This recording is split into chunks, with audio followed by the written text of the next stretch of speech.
ಬೋಳಾದ ರಂಜಿತ್ ಶೆಟ್ಟಿ ಎಂಬುವರು ಅನಾರೋಗ್ಯದಿಂದ ಬಳಲ್ತಾ ಇದ್ದು ಮಂಗಳೂರಿನ ಖಾಸಗಿ ಆಸ್ಪತ್ರೆಯಲ್ಲಿ ಚಿಕಿತ್ಸೆಯನ್ನ ಪಡಿತಾ ಇದ್ರು. ಚಿಕಿತ್ಸೆಗೆ ವೆಚ್ಚ ಭರಿಸಲಾಗದೆ ರಂಜಿತ್ ಶೆಟ್ಟಿಯವರ ಪತ್ನಿ ಗೀತಾ ಎಂಬುವರು ಸಹಾಯ ಯಾಚಿಸುವಂತೆ ಸಾಮಾಜಿಕ ಜಾಲತಾಣದಲ್ಲಿ ಅಳಲನ್ನ ತೋಡಿಕೊಂಡ್ರು. ಈ ಬಗ್ಗೆ ತಕ್ಷಣ ಎಚ್ಚೆತ್ತುಕೊಂಡ ಜಾಗತಿಕ ಬಂಟರ ಸಂಘದ ಒಕ್ಕೂಟ ಮತ್ತು ವಿವಿಧ ಸಂಘ ಸಂಸ್ಥೆಗಳು ಸಹಾಯ ಹಸ್ತವನ್ನ ನೀಡ್ತಾ ಇದ್ದು ಗೀತಾ ಕುಟುಂಬಕ್ಕೆ ನೆರವಾಗ್ತಾ ಇದ್ದಾರೆ. ನನ್ನ ಪತಿ ಅನಾರೋಗ್ಯದಿಂದ ಆಸ್ಪತ್ರೆಯಲ್ಲಿದ್ದು ಐಸಿಯುನಲ್ಲಿ ಚಿಕಿತ್ಸೆ ಪಡೆಯುತ್ತಿದ್ದಾರೆ. ಅವರ ಚಿಕಿತ್ಸೆಗಾಗಿ ದುಬಾರಿ ವೆಚ್ಚ ತಗುಲಲಿದ್ದು ನನಗೆ ಸಹಾಯ ಮಾಡಿ ನನ್ನ ಮಾಂಗಲ್ಯ ಭಾಗ್ಯವನ್ನ ಉಳಿಸಿಕೊಡಿ ಎಂದು ಪತ್ನಿ ಗೀತಾ ಕಣ್ಣೀರು ಹಾಕುತ್ತಾ ಅಳಲನ್ನ ತೋಡಿಕೊಂಡ ಹೃದಯ ವಿದ್ರಾವಕ ಘಟನೆ ಮಂಗಳೂರಿನಲ್ಲಿ ನಡೆದಿತ್ತು.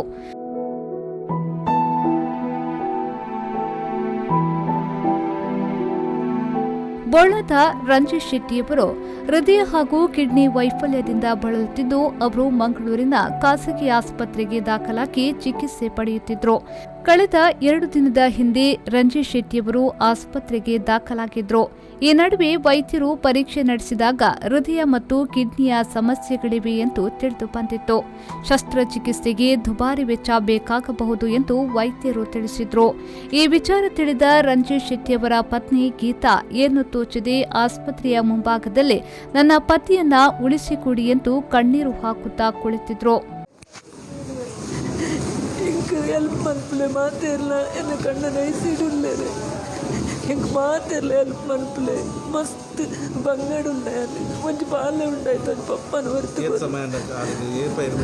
ಕೋಡೆ ಅಡ್ಮಿಟ್ ಮಲ್ತೆ ಹೆಂಗೆ ಐಸಿಯು ಕಟ್ಟರೆ ದುಡ್ಡು ಇಚ್ಚಿ ಹೆಂಗೆ ಮಸ್ತ್ 5 ಪೈಸೆ ದುಡ್ಡು ಕಟ್ಟಿದ ಟ್ರೀಟ್ಮೆಂಟ್ ಮಾಡ್ಪೂಜಾರ.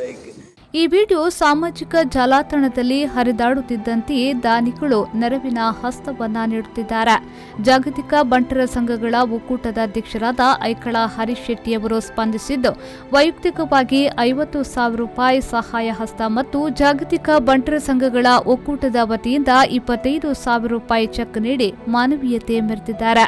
ಮಾತ್ರವಲ್ಲದೆ ವಿವಿಧ ಸಂಘ ಸಂಸ್ಥೆಗಳವರು ಸಹಾಯ ಹಸ್ತವನ್ನ ನೀಡುತ್ತಿದ್ದಾರೆ. ಇನ್ನು ರಂಜಿತ್ ಶೆಟ್ಟಿಯವರನ್ನ ಹೆಚ್ಚಿನ ಚಿಕಿತ್ಸೆಗಾಗಿ ದೇರಳಕಟ್ಟೆಯ ಕೆಎಸ್ ಹೆಗಡೆ ಆಸ್ಪತ್ರೆಗೆ ದಾಖಲಿಸಲಾಗಿದ್ದು ಚಿಕಿತ್ಸೆಯನ್ನ ನೀಡಲಾಗ್ತಾ ಇದೆ. Bureau report V4 News 24/7 Mangaluru.